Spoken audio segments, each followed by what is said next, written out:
Bismillahirrahmanirrahim. So let's start the new lecture on risk. So before we continue, I just would like to give you some lecture summary of the last lecture. We started studying about risk in the last lecture. What exactly is the risk? हमने risk को पहले भी काफ़ी दफ़ा देखा है, लेकिन हमने एक सिंपल नंबर में रिस्क को कभी भी ट्रांसफ़र करने की कोशिश नहीं की पहले, और मैं आपसे ये कहता आया हूँ कि अब रिस्क के बारे में आप आगे लेक्चर्स में देखेंगे कि फ्यूचर में कैसे हम उसको देखेंगे। तो हमने देखा कि रिस्क असल में होता क्या है। Risk is the variability of the outcome, basically कि आपका आउटकम कितना वेरिएबल है। हमने देखा कि अगर हम किसी एसेट में इन्वेस्ट करते हैं, उसका आउटकम काफ़ी वेरिएबल है, काफ़ी उसमें जो कैश फ्लोज हैं वो काफ़ी वेरिएबल है, कभी काफ़ी ज़्यादा है, कभी काफ़ी कम है, इस तरह की वेरिएबिलिटी आ रही है। तो then the risk associated with asset is more. अगर एक एसेट की कैश फ्लोज वेरिएबल नहीं है, कॉन्स्टेंट कैश फ्लो आपको मिली है, तो रिस्क कम है। हमने ये भी देखा कि गवर्नमेंट स्टॉक को अगर हम देखें तो गवर्नमेंट का बॉन्ड अगर हम जो लेते हैं तो उसमें जो वेरिएबिलिटी है वो बिल्कुल नहीं होती, और डिफ़ॉल्ट रिस्क भी नहीं होता, बिकॉज वो गवर्नमेंट का बॉन्ड है, इसलिए उसकी जो उसको हम रिस्क फ्री सिक्योरिटी कहते हैं। और इसी तरह हमने देखा कि बॉन्ड्स का रिस्क गवर्नमेंट सिक्योरिटी थोड़ा ज़्यादा होता है, और इसी तरह स्टॉक्स में वेरिएबिलिटी ज़्यादा है कैश फ्लो में, इसलिए उसका रिस्क उससे भी ज़्यादा होता है। और जो एक इंपॉर्टेंट चीज़ हमने देखी कि most of the investors are risk averse, and most of the investors are risk averse, और ज़्यादातर इन्वेस्टर वही the more the risk the more जैसे इन्वेस्टर्स को ज़्यादा रिस्क वाले एसेट्स में इन्वेस्टमेंट के लिए कहा जाता है तो वो अपना रिक्वायर्ड रिटर्न इंक्रीज़ कर देते हैं, बिकॉज अगर उनको सेम रिटर्न कम रिस्की इन्वेस्टमेंट में मिल रहा हो तो वो ऑब्वियसली उस पर मूव कर जाएंगे।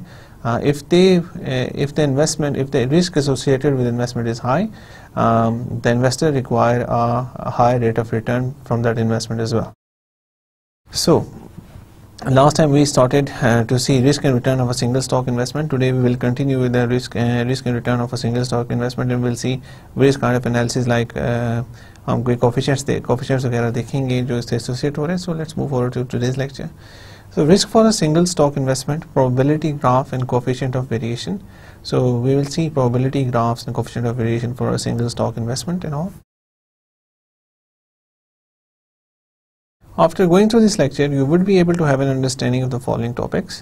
So after going through this lecture, you would be able to have an understanding of the following topics. The first is risk for a single stock investment. आपको काफ़ी क्लियर हो जाएगा कि how to find the risk for a single stock investment and how to use the various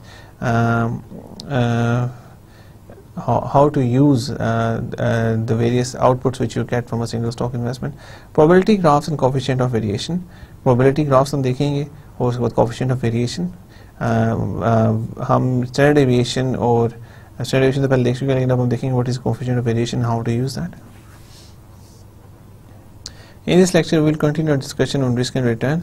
This is a very important area of financial management. Again, a very important area of financial management. जैसा कि मैंने आपको बताया था कि हमें जब present values देखना शुरू की थी, फिर हम कैपिटल बजटिंग देख रहे थे, सब चीज़ें देख रहे, मैंने आपको कहा था कि ये वाले एनालिसिस अब बहुत दफ़ा आगे यूज़ होंगे. So the same is the thing with risk. अब रिस्क के जो कॉन्सेप्ट्स आपके यहाँ पे क्लियर हो जाएं, जो हम फाउंडेशन यहाँ पे मेक करें, उसी की बेसिस पे फ्यूचर में हम कैपिटल एसेट प्राइसिंग मॉडल देखेंगे, उसी की बेसिस पे हम फ्यूचर में पोर्टफोलियो एनालिसिस देखेंगे. So that's why it is very important in this context कि a lot of financial models are based on risk. अभी जो फ्यूचर में हम देखने वाले हैं, इसलिए if you understand the dynamics of risk, you are in a very good position to understand all of those models.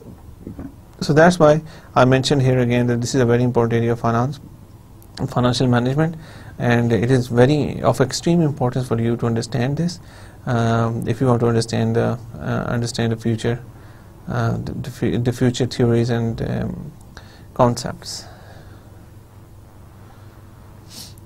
In the previous lecture, we have mentioned an example of the investment in share, and after 1 year the share price has 3 possible outcomes.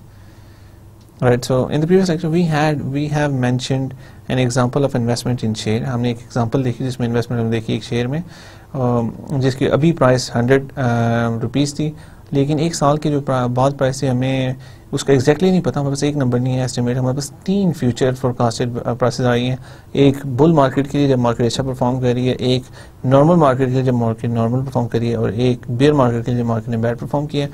सो उन 3 possible basis के ऊपर हमने outcomes के basis पे हमने उनको उनकी probabilities देखी, प्रोबेबिलिटीज़ के बाद हमने रेट ऑफ रिटर्न को मल्टीप्लाई किया प्रोबेबिलिटी से, then we found a rate of return for the whole investment, for the जो हमारे पास रेट ऑफ रिटर्न आया पूरी उस स्टॉक की इन्वेस्टमेंट के ऊपर। The uncertainty in future price of the share that leads to certain distribution in the forecasted share price and distribution is a source of uncertainty which allow us to calculate risk. Right? The uncertainty in future price of share that leads to certain distribution in forecasted share price and this distribution is the source of uncertainty which allows us to calculate risk.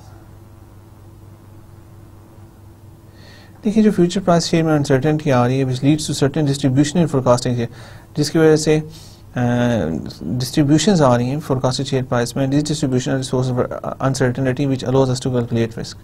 अब हम इन सब को calculate कर सकते हैं to get a number of risk, and जब वो हमारे पास आ जाता है तो फिर हमें पता चल जाता है कि because of this number of risk return कितना होना चाहिए, ज़्यादा होना चाहिए, कम होना चाहिए, ये सब चीज़ हमें देख सकेंगे। बेसिकली अभी लर्निंग ऑब्जेक्टिव में देख रहे हैं, बाकी हम डिटेल में जाके आगे आप लेक्चर में देखते हैं, you understand that right.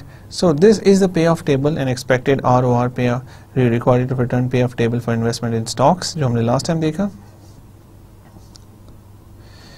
Probability distribution, देखिए प्रोबेबिलिटी डिस्ट्रीब्यूशन होती है कि मुख्तलिफ प्रोबेबिलिटी, जितनी प्रोबेबिलिटी उनको हमने डिस्ट्रीब्यूट किया कि ये वाली भी प्रोबेबिलिटी थी, ये वाली भी प्रोबेबिलिटी थी और ये वाली प्रोबेबिलिटी, उनको हम डिस्ट्रीब्यूट करते हैं तो हमारे पास एक प्रोबेबिलिटी डिस्ट्रीब्यूशन बन जाती है। Forecasted returns for a single stock, जैसे कि हमने पिछले बार देखा, probability P is on the y-axis and on the x-axis rate of return after 1 year। और अब हम यहाँ पे देखते हैं पॉसिबल आउटकम्स हमारे पास 3 थे, या जो बुल मार्केट थी उसमें हमारे पास रिटर्न 40 था, और अगर हम इसकी आउटकम की प्रोबेबिलिटी देखते हैं तो वो 30% बनती है, और जो हम नॉर्मल मार्केट में हमारे पास 10 रिटर्न था वो 10 रिटर्न 10 था, उसकी प्रोबेबिलिटी हमारे पास 40% बनती है 0.4, और बेयर मार्केट में हमारे पास जो रिटर्न था वो -20 था, और उसकी जो प्रोबेबिलिटी हमारे पास है वो 30% अगेन 0.3 राइट। सो जब हम ये देखते हैं कि हमारे 3 आउटकम्स आते हैं तो एक्सपेक्टेड रेट ऑफ रिटर्न और द मोस्ट लाइकली और mean rate of return is 10%, तो जो हमारा मीन रेट ऑफ रिटर्न था जैसा कि हमने निकाल के भी देखा पिछली दफ़ा वो 10% आया था। सो अब यहाँ पे प्रोबेबिलिटी डिस्ट्रीब्यूशन के बारे में थोड़ी सी बात कर लेते हैं। अगर देखा जाए तो इस प्रोबेबिलिटी डिस्ट्रीब्यूशन की जो शेप बन रही है वो बेल कर्व की तरफ बन रही है। What is a bell? आपने बेल तो देखी होगी, बेल की शेप इसी तरह होती है, ऐसे करके जो अक्सर बेल्स आप देखते होंगे, वो जो पुरानी बेल्स जो बजने वाली बेल्स हुआ करती थी वो ऐसे उसकी शेप इस तरह की एक शेप होती है। तो देखें इसको इसलिए हम बेल कर्व कहते हैं, this is the famous bell curve. और बेल कर्व हमें बताती है कि अगर हम प्रोबेबिलिटी डिफरेंट प्रोबेबिलिटी डिस्ट्रीब्यूशंस को देखेंगे तो जो बेल कर्व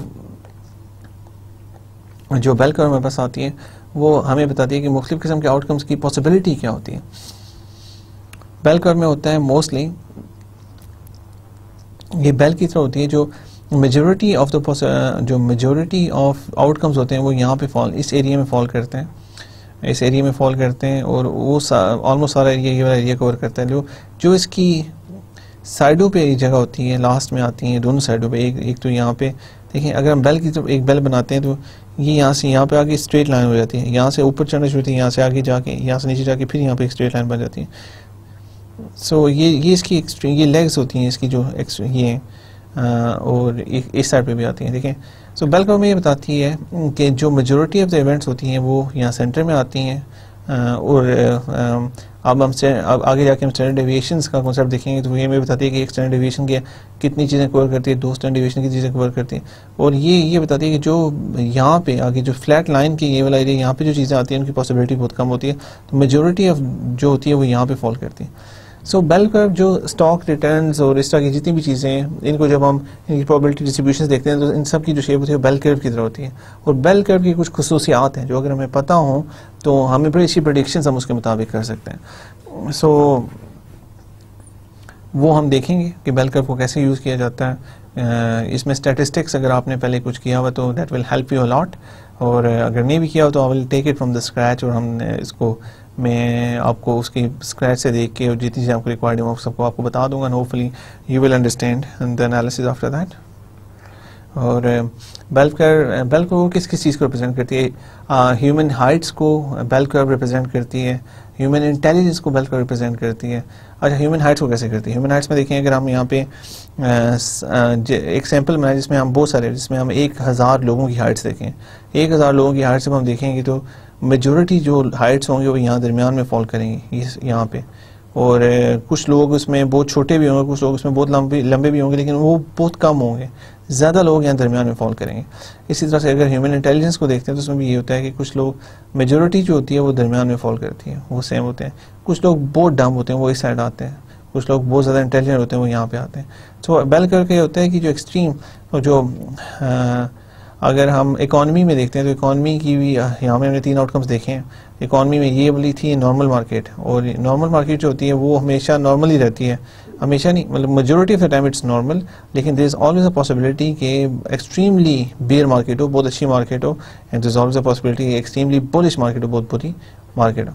सो बेल कर्व के डायनामिक्स से हमें सब चीज़ें पता चलती हैं, and it is very interesting in this context, and will see how it happens in the future. अगर हम इस डायग्राम को एक दफ़ा फिर देख लेते हैं। In the diagram, the probability graphed on y-axis and the rate of return is graphed on x-axis. As I told you, probability is graphed on the y-axis and rate of return is graphed on the x-axis.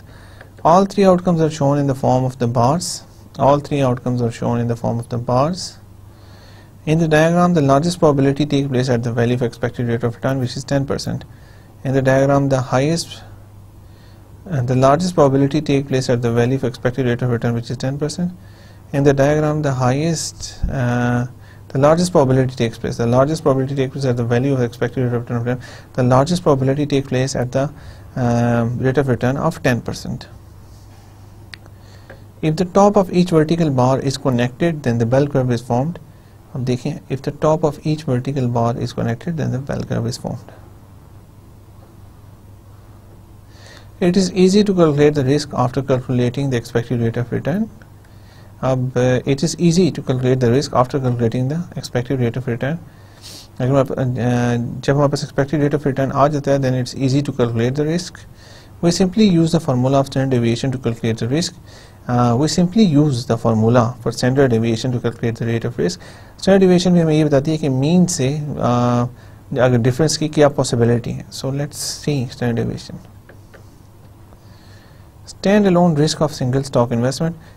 The wider the range of possible outcomes, that is, the greater the variability in potential returns that can occur, the greater the risk. So, possible outcome में जितनी भी wider होगी range possibilities की, उतनी ही variability ज़्यादा होगी potential returns में, उतना ही risk ज़्यादा होगा, जैसा कि हम पहले discuss कर चुके हैं। अब इसको determine करने के लिए हमारे पास कोई mechanism होना चाहिए, कोई means होने चाहिए, and what is that? That is standard deviation। एक formula ऐसा है जो हमें बताता है कि मीन से अगर डेविएशन अगर कितनी ज़्यादा है, और जितनी ज़्यादा मीन से डेविएशन ज़्यादा होंगे उतना वो नंबर हाई होगा, और उसकी वजह से हमें एक स्टैंडर्ड डेविएशन हमें पता चल सकता है कि कितनी डेविएट कर रही है मीन से ज़्यादा, पॉसिबिलिटीज़ कितनी ज़्यादा है, और उतना ही उसमें रिस्क ज़्यादा होगा। सो देखें, risk measured using standard deviation, note variance is equal to standard deviation square raised to power 2। जो वेरिएंस होती है वो standard deviation raised to power 2 होती है, इसलिए अगर हमारे पास वेरिएंस हो और हमें स्टैंडर्ड डेविएशन फाइंड करनी तो हम इसका अंडर रूट ले लेते हैं। Right, risk is equal to standard deviation is equal to R I minus in brackets R I 2pi is equal to summed over each possible outcome I with returns r and probability of occurrence pi, probability of occurrence pi. Ri is the expected or weighted average return, RI is the expected better return. The topic will be discussed in detail in the next lecture. This is not a very good representation of this.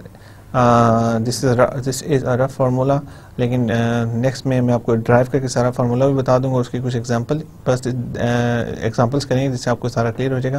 But that is part of the next lecture, so I am not going into deep detail of that. Right now just remember, the wider the range of possible outcomes, that is the greater the variability in potential returns. Potential return में जब variability की possibility ज़्यादा हो जाती है, that can occur, the greater the risk, उतना risk ज़्यादा होता है.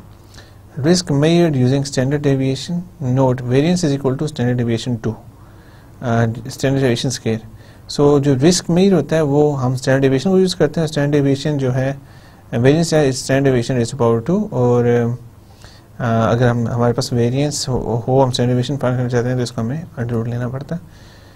स्टैंडर्ड डेविएशन का फार्मूला बड़ा सिंपल सा है जो मैंने आपको भी बताया, लेकिन डिटेल में आपको मैं बताऊंगा. एग्जांपल जब मैं दूंगा तो आपको काफ़ी क्लियर हो जाएगा and you can easily use that. Standard deviation आप there are many standard deviation calculators on internet, आप आराम से वहाँ से भी फाइंड आउट कर सकते हैं. आप अपने कैलकुलेटर, फाइनेंशियल कैलकुलेटर्स में इसका बना होता है, और अगर आपको मैकेनिज्म पता हो तो आप आराम से you can find it. So it's nothing complex. So 3 possible outcomes example continued. हमने जो 3 possible outcome की example देखी थी उसको भी हम continue करते हैं. So measuring standalone risk for a single stock investment. उसमें हमने इसमें हम standalone risk दे रहे हैं for a single stock investment. हम एक single stock investment की standalone risk देखते हैं. Right, so इसकी standard deviation जो हम find कर रहे हैं that is equal to under root RI minus RI to BI. So अब यहाँ पे हम वो सब चीज़ें इसके अंदर डाल लेंगे. देखें अब समेशन का साइन है कि इसमें सब बाकी सब चीज़ें आती हैं. So let's see 40 minus 10 raised to power 2 and in brackets point and इसकी जो परसेंटेज आ रही होती. सो ये पहली इन्वेस्टमेंट है. 40 minus 10 raised to power 2.3, 10 minus 10, sorry इसमें हमने देखा था कि जो पहली इन्वेस्टमेंट है वो 140 थी, तो हम इसमें 100 में से जब उसको माइनस करते हैं तो 40 minus 10 इसकी रेज टू पावर 2, और इसको मल्टीप्लाई करते हैं 0.3 से, जो इसकी ये रेज टू पावर है यहाँ पे 0.3 से मल्टीप्लाई करते हैं. What is that? That is equal to the probability. अब सेकंड केस में होता है 10 minus 10 रेज टू पावर 2, और इसमें हम देख रहे हैं कि 0.4 इसकी पॉसिबिलिटी है, प्रोबेबिलिटी हमने लास्ट केस में देखा है इसकी प्रोबेबिलिटी 0.4 है. Look at that is probability 0.4. And last case में -20 minus 10 रेज टू पावर 2. अब इसको 0.3 से मल्टीप्लाई करते हैं तो ओवरऑल 0.5 से हमारा मल्टीप्लाई जब हो जाता है तो हमारे पास एक नंबर आ जाता है that is equal to 23.24. How do we interpret these results of risk? Right. So standard deviation interpretation में हम देखते हैं what are the units of standard deviation. कि standard deviation की units क्या हैं? For our example where the return is being estimated in percentage terms, the standard unit of deviation will also be percentage. So यहाँ पे जो हमारे units होंगे percentage होंगे. Standard deviation is usually standard free kind of thing. इसमें उससे standards नहीं होते, लेकिन यहाँ पे अगर हम परसेंटेज अगर यूज़ करें तो यहाँ पे भी हम परसेंटेजेस में लेंगे. Right.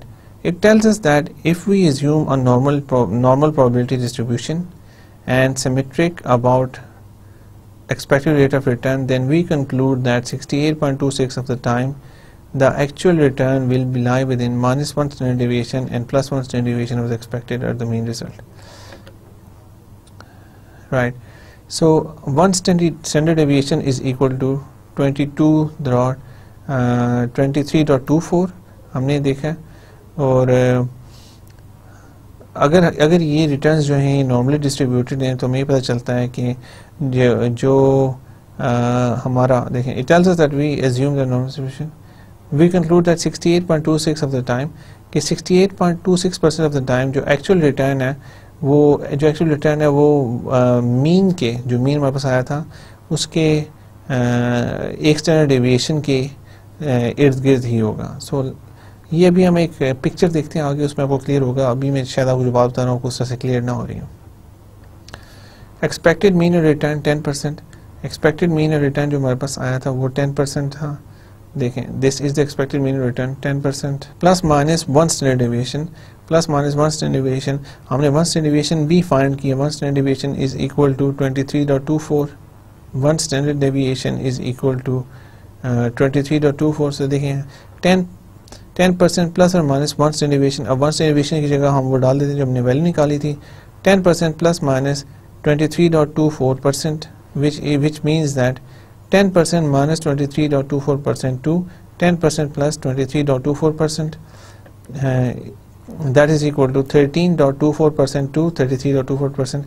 So we are 68.2, so ये होगा कि 68.26% of the time the actual return will be between 13.24% to 33.24%. Right, so this is called a confidence interval. Again, these are statistical values.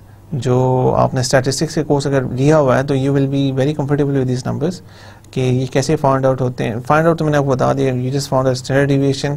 फिर हमने देखा कि एक standard deviation के दरमियान मीन से एक standard deviation पॉजिटिव, एक standard deviation नेगेटिव अगर हम देखते हैं तो 68.2% ऑफ द टाइम हमारा वी आर श्योर दैट जो मीन है वो इस इंटरवल के दरमियान होगा।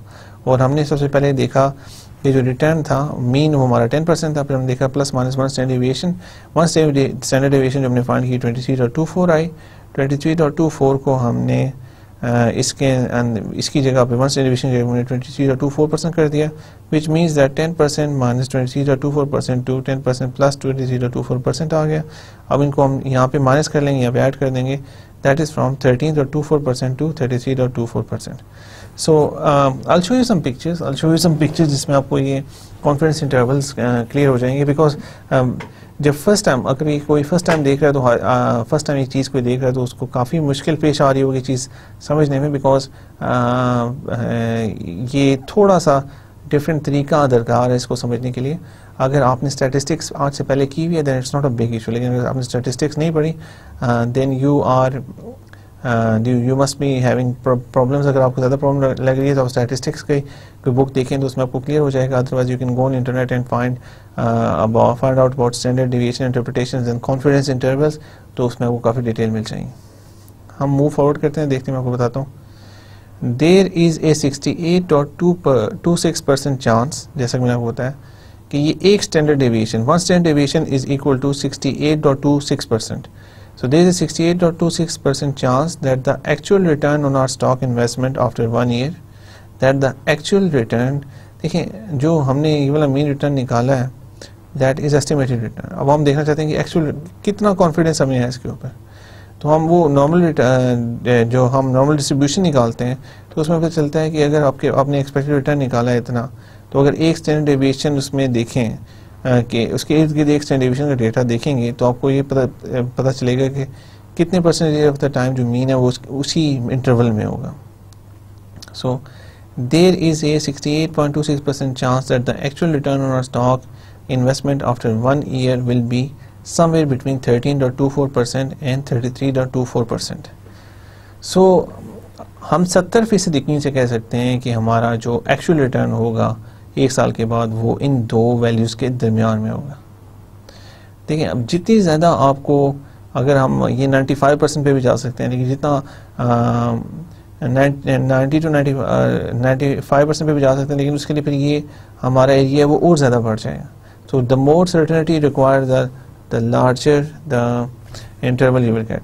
It is an important thing to remember that in normal distribution, the area under the curve from minus 1 standard deviation to plus 1 standard deviation is equal to 68.2%. Normal distribution जो area under the curve होता है from minus 1 standard deviation to plus 1 standard deviation is equal to 68.28%. So we can be sure that 2/3 of the time the actual value of the return will be in between 13.16% and 33.24%. So हम sure हो सकते हैं कि 2/3 में 70%, 2/3% of the times the actual value of return होगी वो इन दो values के दरमियान होगी। Minus 13.24% is not a good sign as it indicates that we are making loss, but remember that the required rate of return is 10%. देखिए, minus इसका मतलब कि ये भी रिटर्न हो सकता है, तो this is not a good return. This is not a good indication, ये माइनस रिटर्न भी हो सकता है, और and that means that we are making a loss. But remember that required rate of return is 10%. required rate of return हमारा 10% है, plus 33% भी हो सकता है. So अब ये है कि it will lie between these two numbers and we have to use our judgment to make a decision here. Right, so here is the diagram which I'm very keen on showing you. यहाँ पे आपको चीज़ें शायद ज़्यादा बेहतर तरीके से clear हो जाए.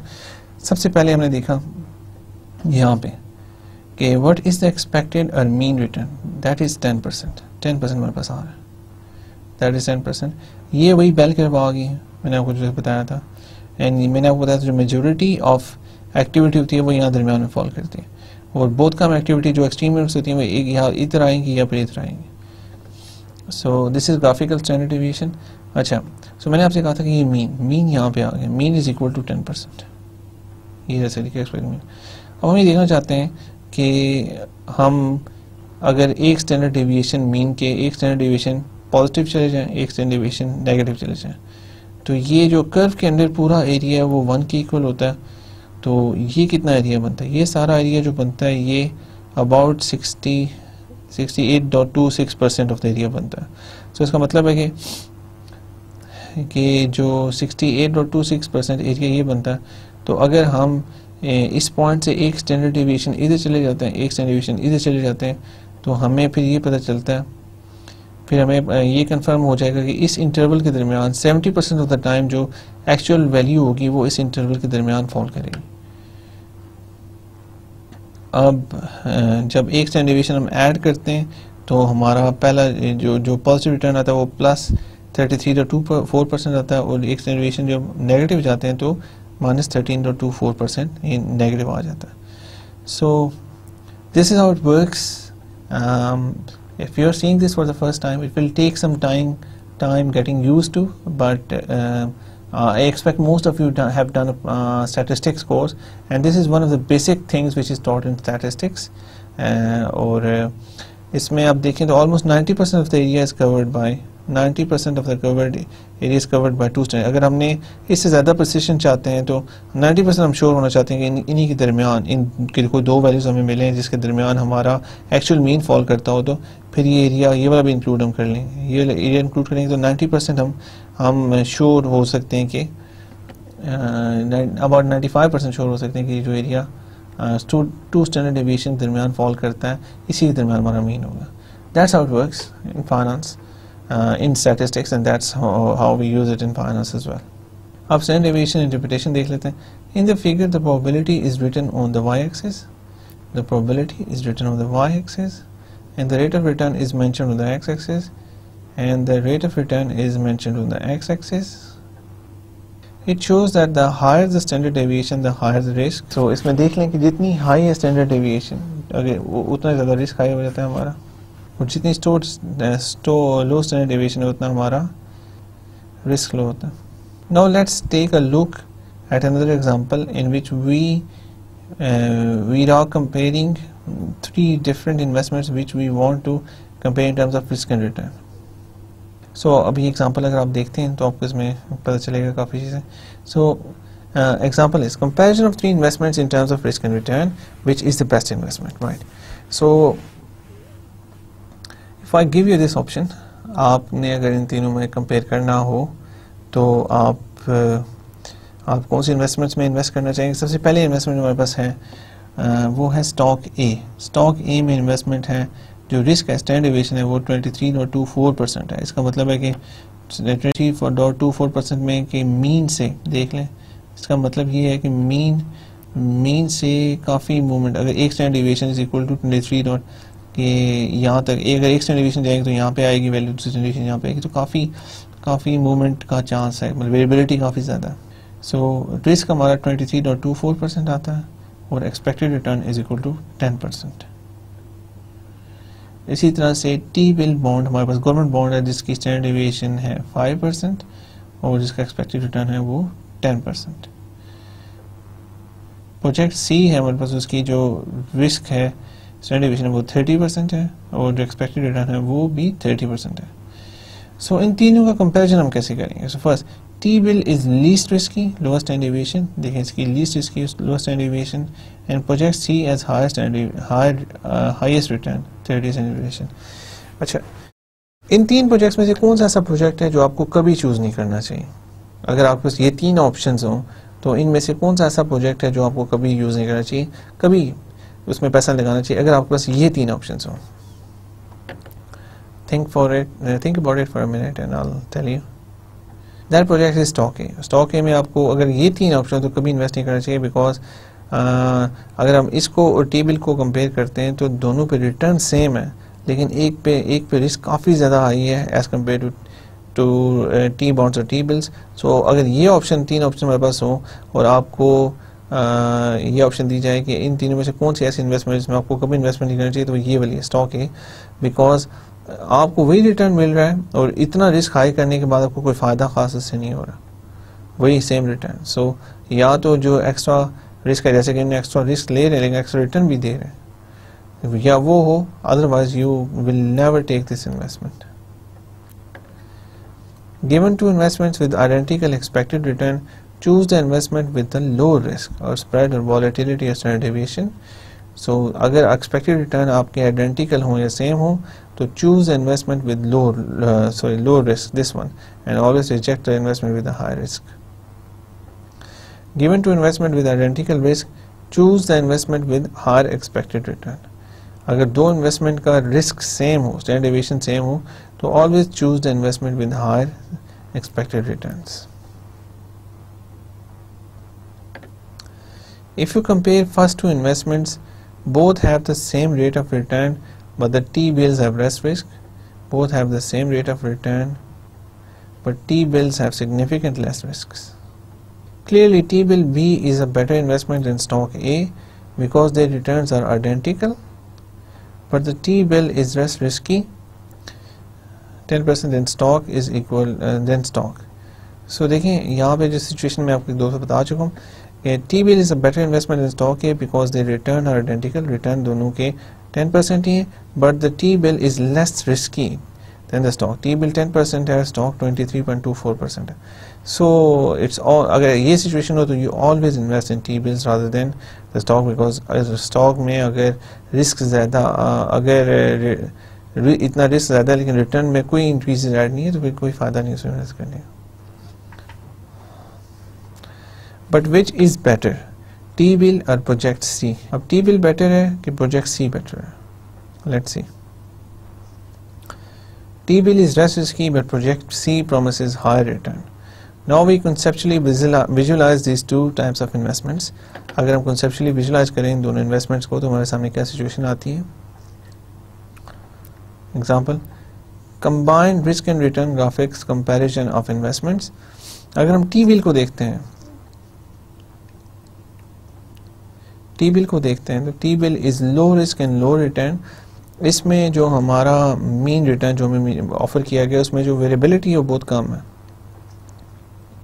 Low risk and low return, हमारा जो मीन है उसे वेरिएबिलिटी टी बिल के केस में काफ़ी कम है।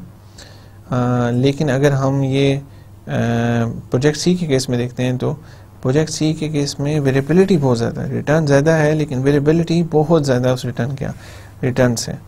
So what do you think, which one is a better option? In the case of T-bill, low risk and low return, low risk and low return. In the case of project C, high risk and high return, high risk and high return. Combined risk and return graphical comparison of investments.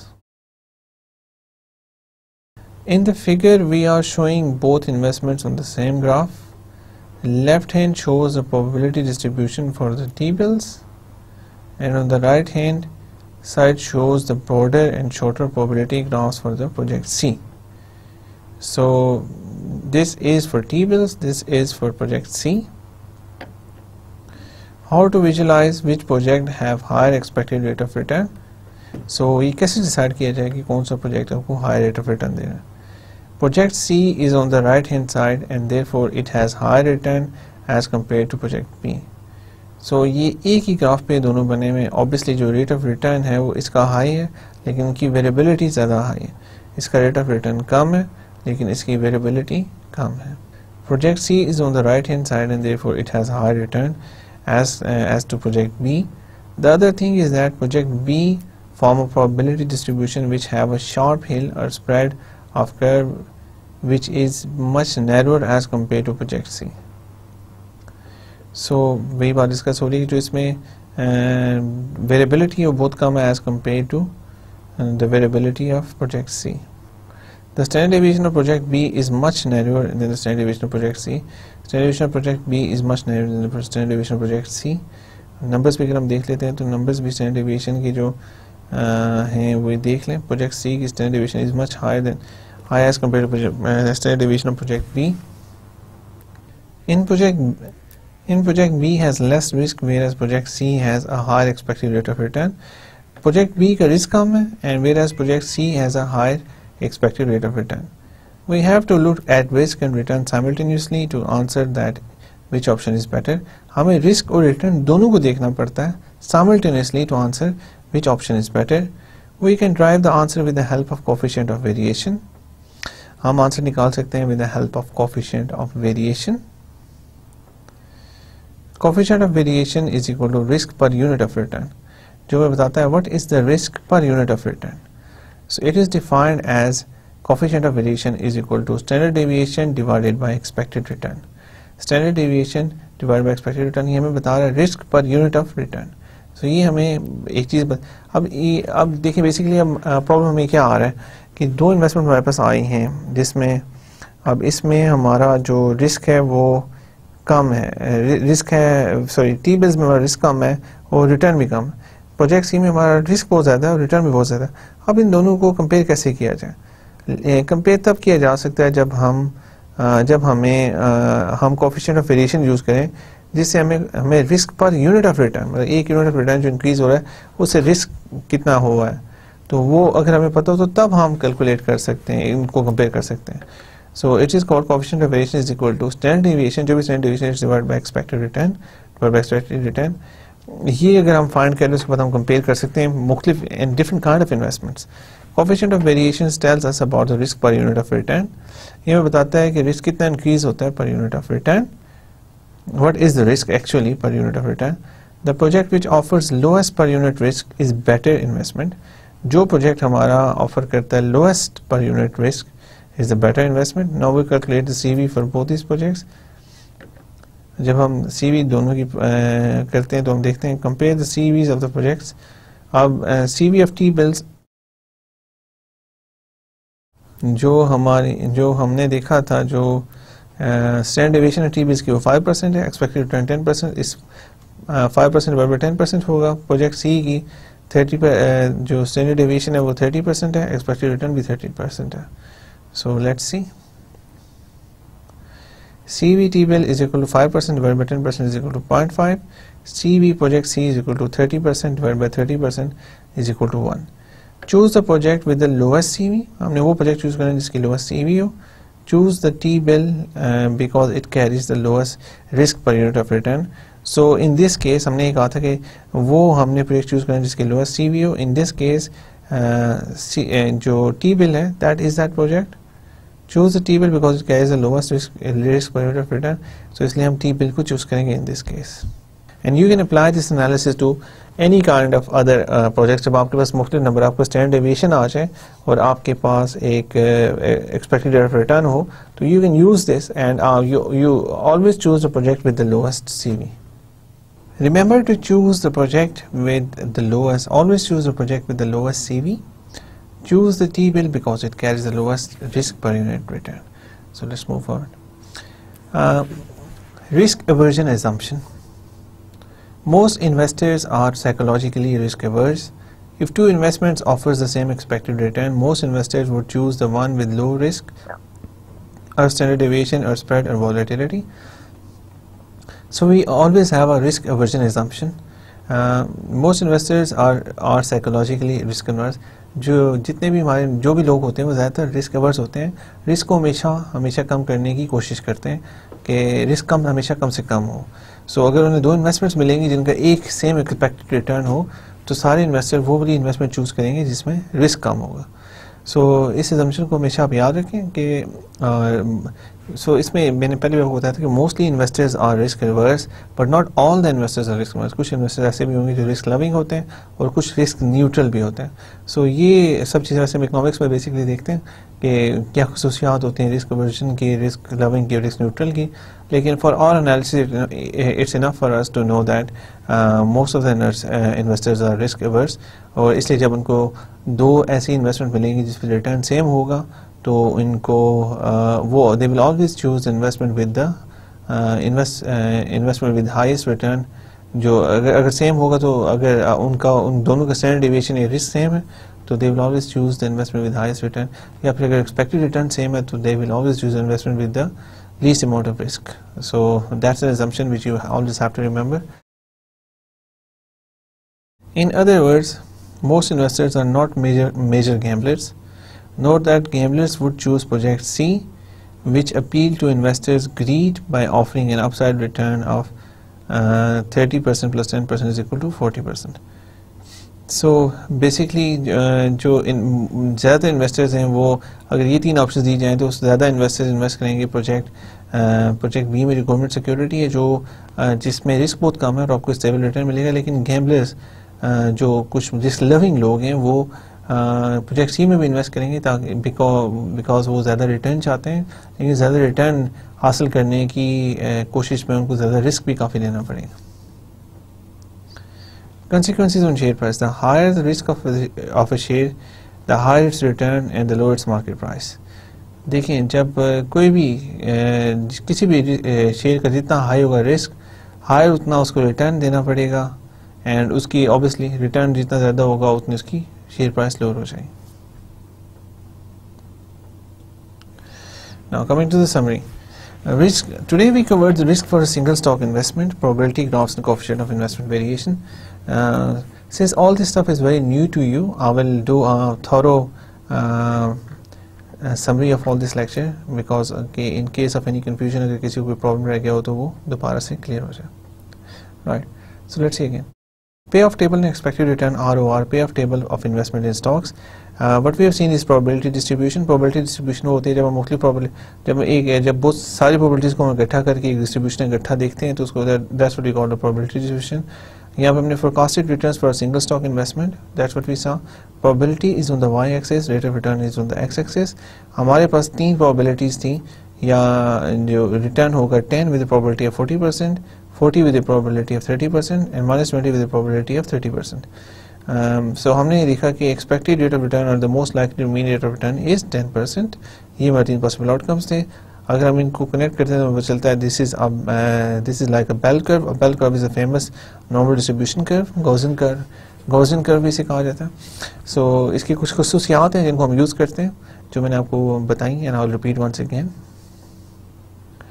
In the diagram, the probability is graphed on y-axis and the rate of return is graphed on x-axis. All three outcomes are shown in the form of the bars, जो तीनों outcomes bars की सूरत में बताए गए। In this diagram, the largest probability takes place at the value of expected rate of return, which is 10%. Here we go. If the top of each vertical bar is connected, then the bell curve is formed. अब top of each vertical bar connect करें तो bell curve form हो जाएगी।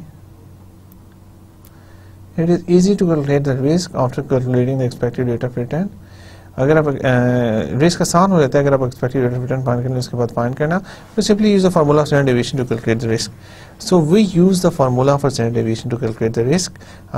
मैं दोबारा से वो आपको डेरिवेशन बता दूंगा in case of confusion. The wider the range of possible outcomes, that is the greater the variability in potential returns that can occur, the greater the risk.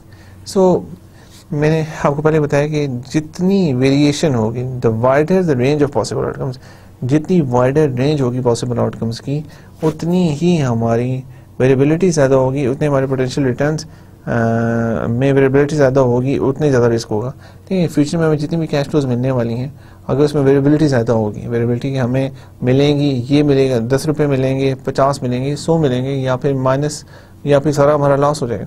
अब जितनी वेरिएबिलिटी ज़्यादा होगी उतना हमारा रिटर्न ज़्यादा होगा, बिकॉज आपको इतना हमारा जितनी वेरिएबिलिटी ज़्यादा होगी उतना रिस्क ज़्यादा होगा. और आपने देखा है कि अगर रिस्क ज़्यादा होगा बिकॉज हम उनको डिस्काउंट करना चाहते हैं, पीछे कहना चाहते हैं, लेकिन हमें पता ही नहीं कि हमें एग्जैक्टली क्या मिलने वाला है। और जितनी वेरिएबिलिटी कम होगी, जैसे हमने देखा था कि इन case of government bonds and stock, government bonds and government securities, उतना ही हम ज़्यादा श्योर होंगे कि हमारे पैसे हमें फ्यूचर में इतने मिलने वाले हैं और उतना हमारा रिस्क कम होगा। Risk measure using standard deviation. So इसको मेजर क्या करता है, जो हमारी वेरिएबिलिटी को मेजर करता है वो स्टैंडर्ड डेविएशन है, और variance is equal to standard deviation raised to power 2, right. So risk is equal to standard deviation is RI minus required rate of return, जो हमारा होता है raised to power 2 into PI is equal to summed over each possible outcome. हम हर possible outcome के लिए देखते हैं, हम अब 3 इन्वेस्टमेंट्स के लिए हम करके मैं आपको बता दूंगा। Return RI and probability of occurrence PI। RL is the expected और वेटेड एवरेज रिटर्न, ये हमारा एक्सपेक्टेड और वेटेड एवरेज रिटर्न है जो मीन है।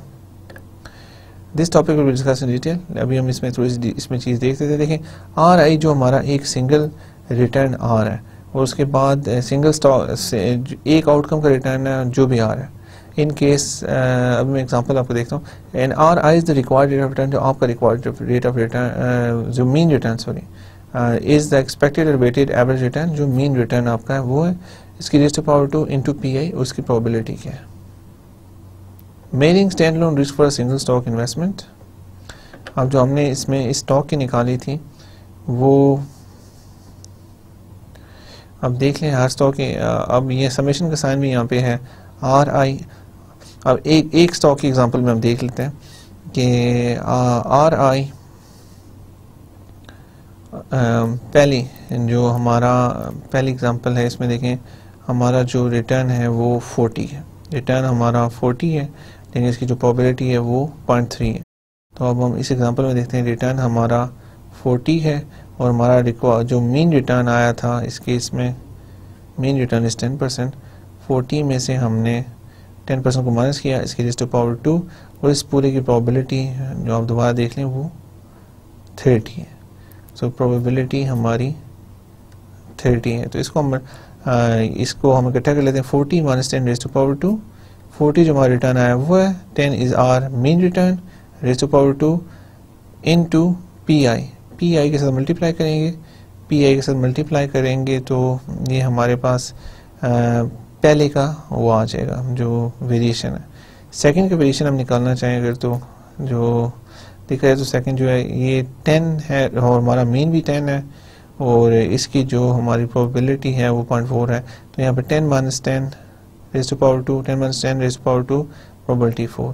इसी तरह लास्ट के आप देख लें तो हमारे पास -20 है, और इसकी प्रोबेबिलिटी 0.3 है, और मीन रिटर्न है -20 plus 10 -20 minus 10 raised to power 2, उसको हम रेज़्ड टू पावर 3 करें, और यहाँ पे 0.5 से हम इसलिए मल्टीप्लाई करेंगे बिकॉज हम इसका अंडर रूट लेना चाहते हैं। यहाँ पर देखा जाए तो ये हम यहाँ पे स्टैंडर्ड डेविएशन जब हम फाइंड करते हैं हम उसका अंडर रूट लेते हैं। सो इसको हम 0.5 से मल्टीप्लाई करते हैं, हमारे पास अंडर रूट आ जाए। सो ये सिंपल नंबर्स हैं, that's what I am saying. ये थोड़ा सा हैफैज़र्ड से लग रहा है तो आपसे समझने में काफ़ी मुश्किल चीज़ है, लेकिन these are just simple numbers. 270 प्लस 270 और 0.5 आ जाएगा।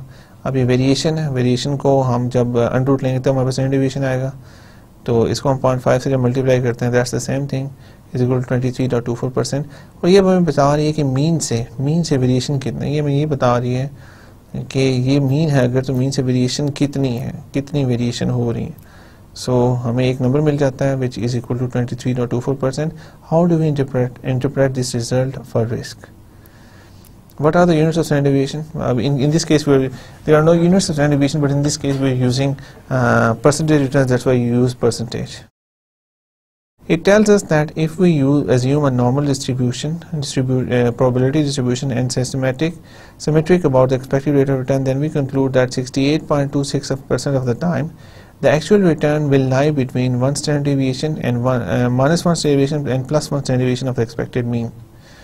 सो इससे हमें पता चलता है कि अगर हमारा जो भी हमारा डेटा हो वो नॉर्मली डिस्ट्रीब्यूटेड हो, जैसा कि इन this case it is normally distributed, इनके हम कैप्स मिलाते हैं तो ये हमें लग रहा है it is normally distributed.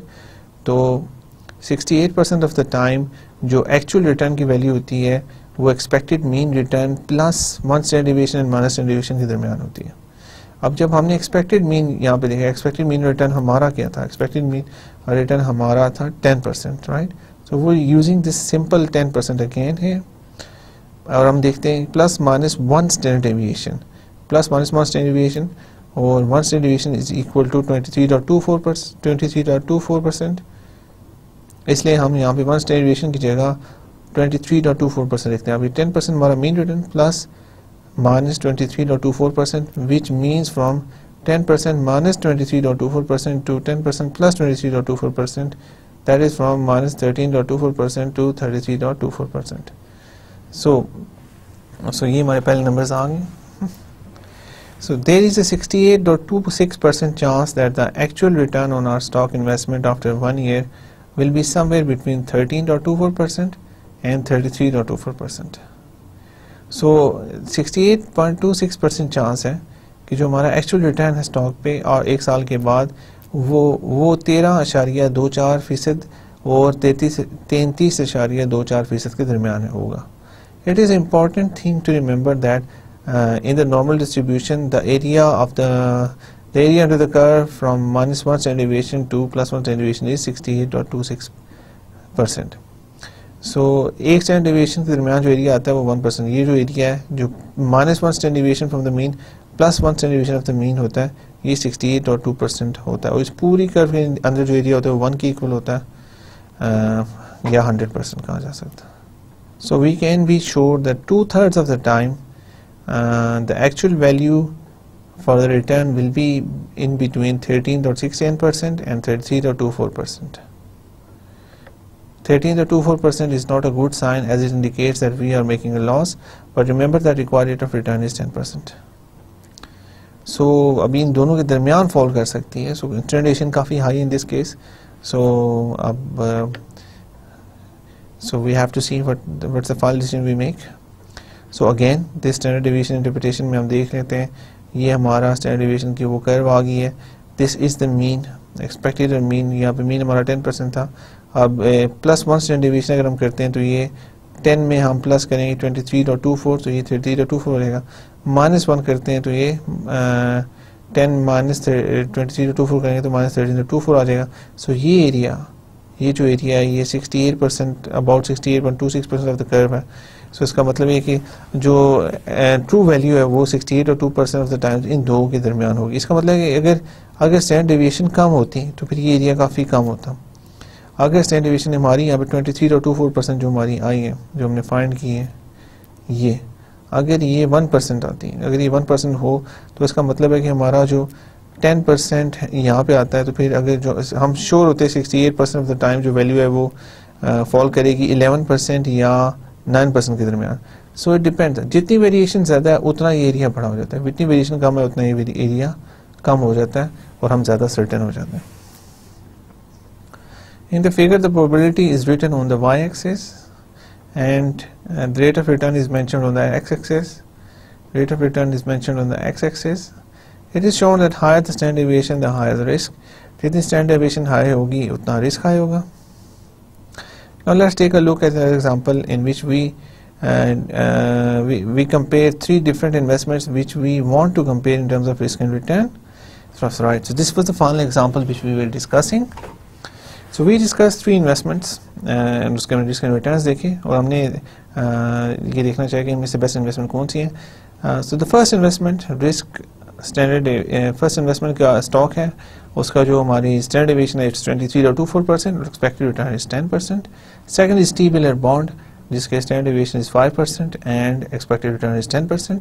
Project C में जो हमारा है उसका जो standard deviation है वो 30% है और expected return is equal to 30% as well. So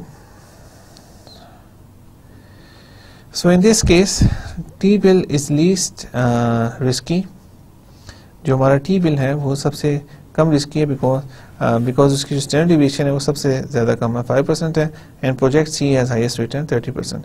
So इसमें दो possibilities अब यहाँ पे जो हम देख रहे हैं वो ये कि एक चीज़ में देखें कि एक्सपेक्टेड रिटर्न जो हमारे प्रोजेक्ट ए के हैं वो सेम है, 10% इसके भी हैं और टी बिल के भी 10% है, लेकिन जो उसकी स्टैंडर्ड डेविएशन आ रही है, रिस्क आ रही है, वो स्टॉक ए का बहुत ज़्यादा हाई है as compare to T bills और टी बॉन्ड्स 5% और 0.24%. So that's why in this case it's always preferable to invest in T bills and T bonds because return ये सेम दे रहे हैं और इस पर जो हमारा स्टैंडर्ड डेविएशन है वो एज़ कम्पेयर टू दिस काफ़ी कम है. लेकिन how to compare these two, T bill, T bonds और प्रोजेक्ट सी को हम कैसे कंपेयर करें, दैट्स द रियल थिंग जिस पे हमने सोचना है कि अब यहाँ पे अगर हमारा इसमें स्टैंडर्ड डेविएशन कम है तो रिटर्न भी कम है, यहाँ स्टैंडर्ड डेविएशन ज़्यादा है तो रिटर्न भी ज़्यादा है, तो फिर इसको हम कंपेयर कैसे करें, how what's the mechanism of comparing this. Given two investments with identical expected return, choose investment with the low risk और स्प्रेड और वॉलेटिलिटी और स्टैंडर्ड डेविएशन। जैसे कि मैंने बताया कि दो इन्वेस्टमेंट अगर आपके पास हो जो expected return same identical expected return दे रही हो, तो आप वो इन्वेस्टमेंट चूज करें जिसमें स्प्रेड, वॉलेटिलिटी और स्टैंडर्ड डेविएशन कम हो। Given to investments with identical risk, choose investment with higher expected return. अब दोनों अगर आइडेंटिकल रिस्क इन्वेस्टमेंट आपको मिले तो वो वाली इन्वेस्टमेंट चूज करें जिसमें आपका रिटर्न ज़्यादा से ज़्यादा हो। If you compare first two investments, both have the same rate of return, but the T-bills have less risk. So same thing, both have the same rate of return, but T-bills have less risk, so choose T-bills. Clearly, T-bill is better investment than stock A, because the return are identical 10%, but the T-bill is less risky 10% than the stock 23.24%. But which is better? Better कौन सा है इनमें से?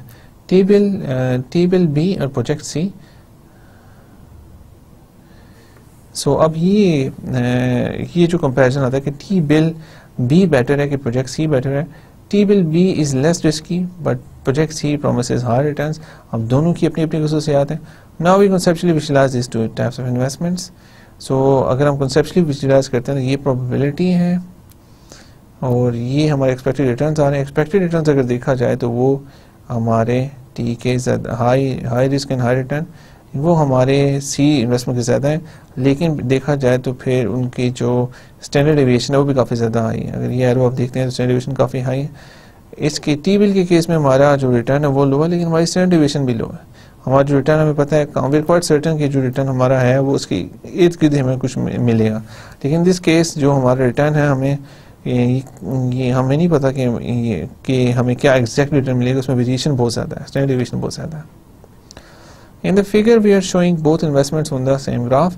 Left hand shows the probability distribution of the T-bills, and on the right hand shows the broader and shorter probability graph for project C, as I've shown.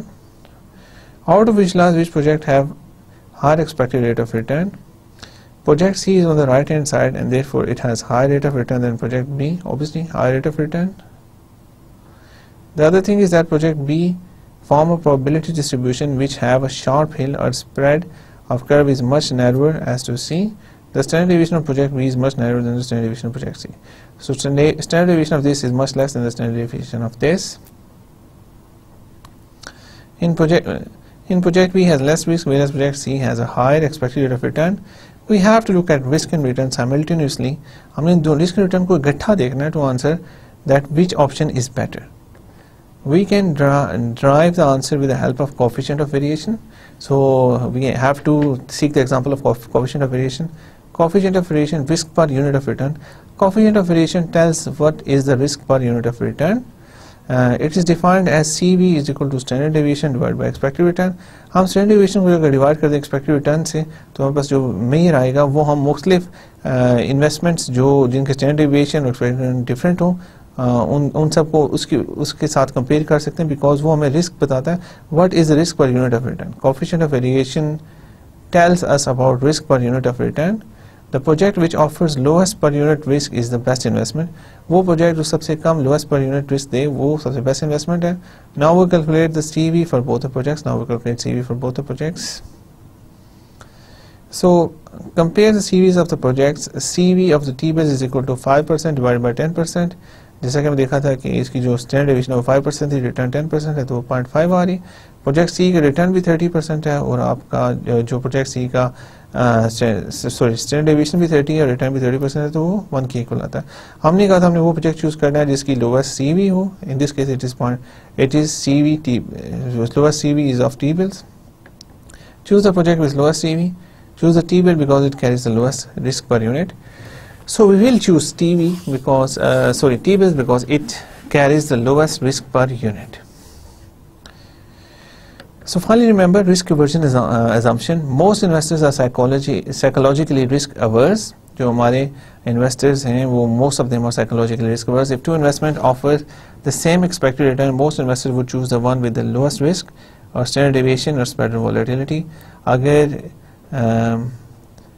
दो investment same return offer कर रही हो तो almost सारे investor वो investment choose करेंगे जो less standard deviation जिसकी हो, लेस रिस्क जो लेस रिस्की इन्वेस्टमेंट हो. In other words, most investors are not major gamblers. Note that gamblers would choose project C, which appeal to investors' greed by offering an upside of 30%, 10%.